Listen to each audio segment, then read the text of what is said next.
Good afternoon, hello, and welcome to this special broadcast. I'm joined by my colleague Mufti and Arunima, who are tracking this big story coming in from Jammu and Kashmir. We have seen that in the last few weeks, there are some very disturbing reports which are coming in from the valley of minorities being targeted. There was a school principal, a teacher, a pharmacist, a very well-known pharmacist, much loved by the local people, who was targeted by the terrorists in the valley. After that, a huge crackdown has started. NIA, the local police, both seem to be cooperating on this.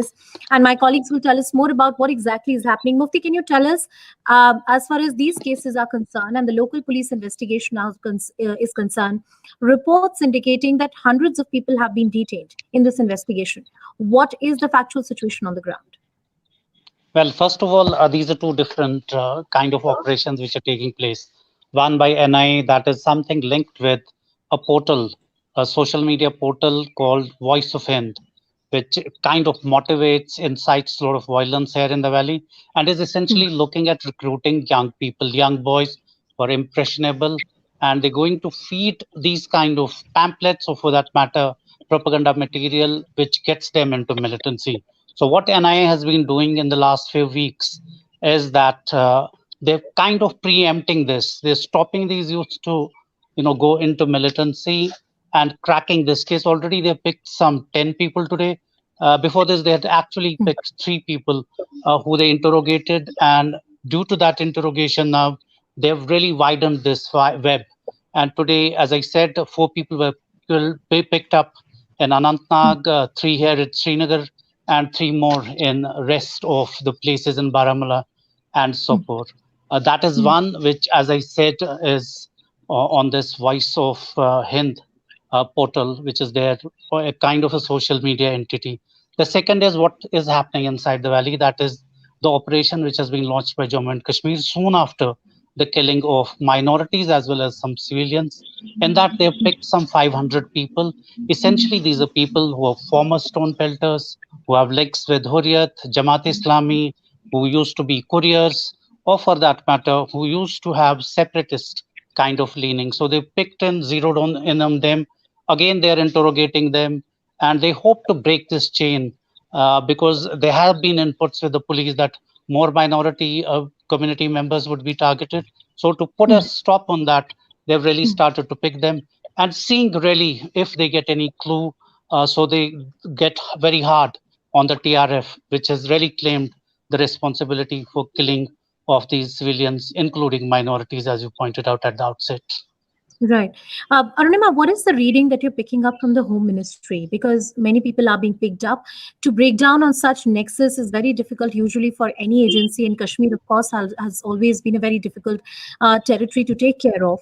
What is the reading that the Home Ministry has of the situation as of now?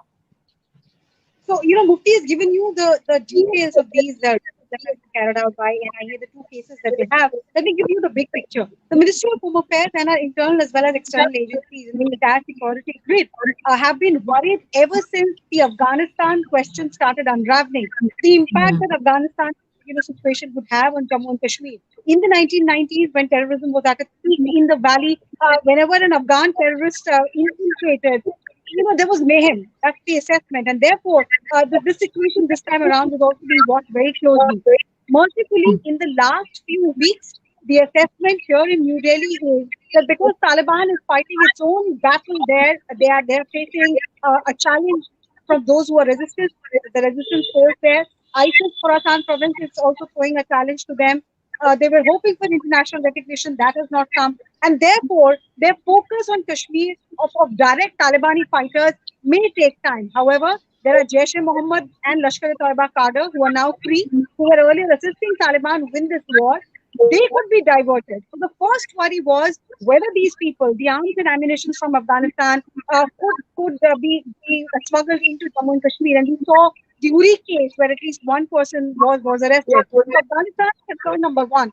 Concern number 2 is this case that the NIA is now investigating, the attempt to radicalize youngsters. Post-August of 2019, massive crackdown, overground workers, sympathizers were pushed outside Jammu and Kashmir, sent to jails in Uttar Pradesh, sent to other parts, and an attempt was meant made to break their back. But now with this digital magazine, they're trying to nip in the bud any attempt to radicalize and possibly recruit. The third and the most worrying aspect, which perhaps we'll discuss in detail, is this attack against the minorities. That has really shaken the grid. That has really shaken the grid. And Mufti, Arunima laid out these broad details for us. And of course, the developments that happen in Afghanistan as well. She's pointing out the background also. If I were to talk to you about these killings that happened of the two teachers and also of a local pharmacist about whom you've also reported extensively, are there any leads which are emerging specifically about that investigation? Because, hundreds of people may be detained and questioned, but to actually crack down on a case, you need to find the accused, you need to find the causal link. So in those cases, in those investigations, has anything really happened? I think at least in one case, that's in Bandipur, where one president of a taxi's sumo stand, he was killed. Mohammed Shafi Lone was his name. Police has really come in and got some clues, and based on those clues, they had arrested some 6 people, including the one who the family claims had actually shot him. That happened ironically on the same day when Mr. Bindru, the Kashmiri Pandit, noted chemist, was killed. So that's one case where police had find some clues. They are in the final stages of tracking that case. And I had a word with the local SSP there, and he did mention that, well, at least he's got 80% of that case cracked almost. That said, in the killing of these minorities, be it the Sikh lady or for that matter, that Jammu Dogra man, both these teachers were killed in Eidgah area, as also Mr. Bindru. I think that police is clueless. And why are they clueless? Because the IG as well as army is explaining that there's this new set of hybrid militancy which has gone in. Hybrid militancy essentially means you have part-time militants who in the day are students, they laborers, they're some skilled workers, but at the end of the day, they end being recruited into militants to essentially, lob a grenade here and there, as we've seen in the city. Most of these attacks being carried out by TRF, and they're actually claiming it. And also using these pistols, these short arms, to fire at the minority community members, because this really has come as a shocker for the security forces. It has actually disturbed the security apple cart here. And security forces have now realized, at least the police staff brass and army, who I've been in touch with, they're saying that this is more detrimental to the attacks. Even if a security convoy is attacked, generally, what do you have in terms of casualties? You have perhaps few security men getting injured, and once in a while, there are some fatal casualties. But clearly, the security forces have, this capacity to deal with them, and invariably, the next day or in next week, they're able to kill that militant. But here, as I said, the hybrid militancy is extremely secretive. These are not listed militants who police have them under a radar. So this new set of militancy has really come as a bother to the police apparatus here. Arunima, this hybrid model of terrorism, which is being talked about, there was much hope that after 370 was watered down, after the abrogation of Article 370, various steps pertaining to law and order and security situation in the long run could be taken for the valley. The changes that we have seen in Afghanistan, of course, have an impact on the entire region, as you earlier also pointed out. But what is the thinking within the government right now when they look at that step of abrogating the present fear that the minorities are living in? How do they really plan it to address those concerns? Because those concerns were the reason in the first place itself for them to take such a big step to abrogate Article 370. On record, no government officer or functionary will come out and accept that this is a cause of worry. But I absolutely agree with Mufti.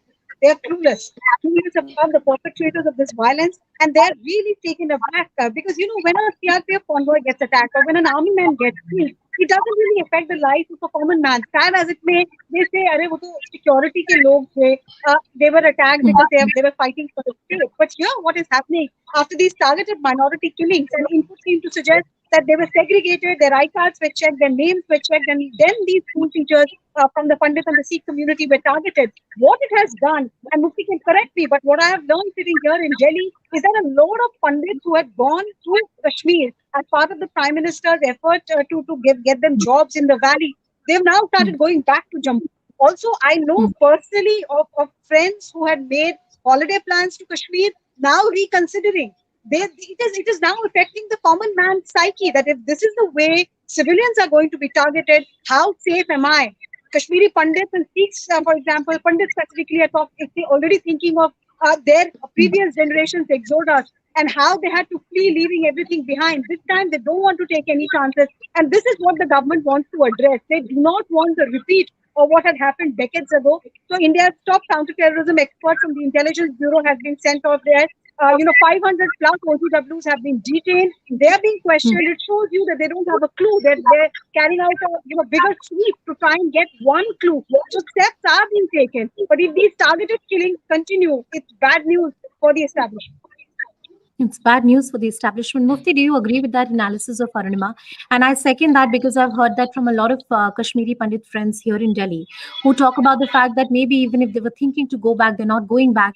Many people who had holiday plans or who were planning to travel do have at least a suspicion in their head. Is it really safe for us to go? Because so far we had heard instances of army and the terrorists really colliding with each other, or people losing their lives who were part of the security establishment. But now citizens being targeted. This is a new fear psychosis really emerging.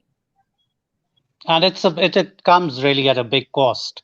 The fallout is huge. The repercussions are huge. I will explain how. Clearly you have to see there are a huge number of laborers who come in from Bihar, plains of the country, or for that matter, the tourists, or you have people, the golgappawalas, the vendors who make a biryani here and there. These are the people now whom government needs to secure. Then there are migrants, there are Kashmiri Pandits, some 3,000 of them who are working here, and they actually signed a bond that they're going to serve in the length and breadth of the valley under that Prime Minister's package. Clearly now they're saying that we want to go back, we don't feel secure. The Sikh leadership has asked the Sikh members that they should not join duty unless government provides security, 100% security. And for the government, it's extremely difficult and it comes at a cost. You can't provide security man to man. You can't tail every individual of the minority community. And that's why government is perturbed. That explains why government is perturbed.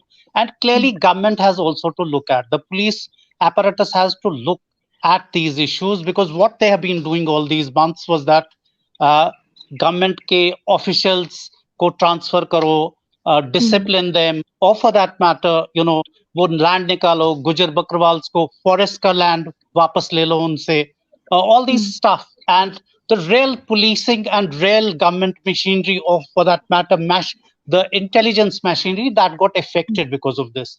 So for real policing to happen, you need to gather a lot of intelligence, 24/7 real-time intelligence, which will not only deter these attacks, but also preempt that attack. Perhaps there was a lacuna which was felt, and that's why these attacks have actually taken place, because government needs to be at its best vigil. It needs to have its eyes and ears fixed. Unfortunately, that has not happened, and perhaps government has deferred on this very important and vital issue in a strategic place like Jammu and Kashmir. As I close the discussion, Arunima, my last question to you. This government, the present government, has been very persistent and very assertive when it comes to the national security issues. It has said that we don't compromise on national security, and that's the stand position that it has taken in politics and also in narrative. While there may be no government official coming on record and really telling us more details about this, but the thinking within the Home Ministry, is there an intelligence failure? Is there somewhere an implicit acceptance of that fact? The way this government works, what happened post August 5th, 2019, on the floor of the parliament, on the floor of Lok Sabha and Rajya Sabha, opposition leaders said that, this will have ramifications. The way the government is handling this issue, it's almost as if you're humiliating the people of Kashmir and this will have ramifications. When that did not happen, in the immediate aftermath of August 5th, 2019, government functionaries underlined that. They pointed out that, opposition said that this is going to be leading to a bloodbath. Look, we have managed to control the situation. Everything is peaceful. There is no problem. What was showcased was the Janmashtami celebrations of the Kashmiri Pandits there. The fact that 15th August and 26th January were celebrated with so much fanfare. All of that was underlined. So now, when these targeted killings are happening, the opposition is sharpening its knife. When the parliament session happens, the opposition is going to point out to what is happening already in the valley. You're hearing Mehbooba Mufti, talk about criticizing the government. National Conference's Omar Abdullah has also not minced word. So the government is aware of the ramifications of this, but they believe in taking steps rather than allow opposition to build pressure. This government believes in taking steps, and that's what the Union Home Ministry, the National Security Advisors, the National Security Establishment, and the Army, the defense personnel, they're all collaborating to try and figure out who are the perpetrators and try and ensure that this doesn't happen. But it's easier said than done. Like I said, more than 500 people have been detained, which means it's a wider sweep. You're trying to get that first clue to figure out who the perpetrator is. This is going to take time.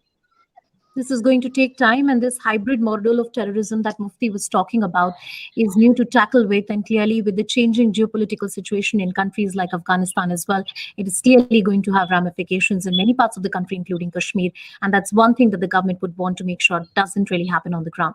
Thank you, Mufti and Arunima, for joining us on the broadcast.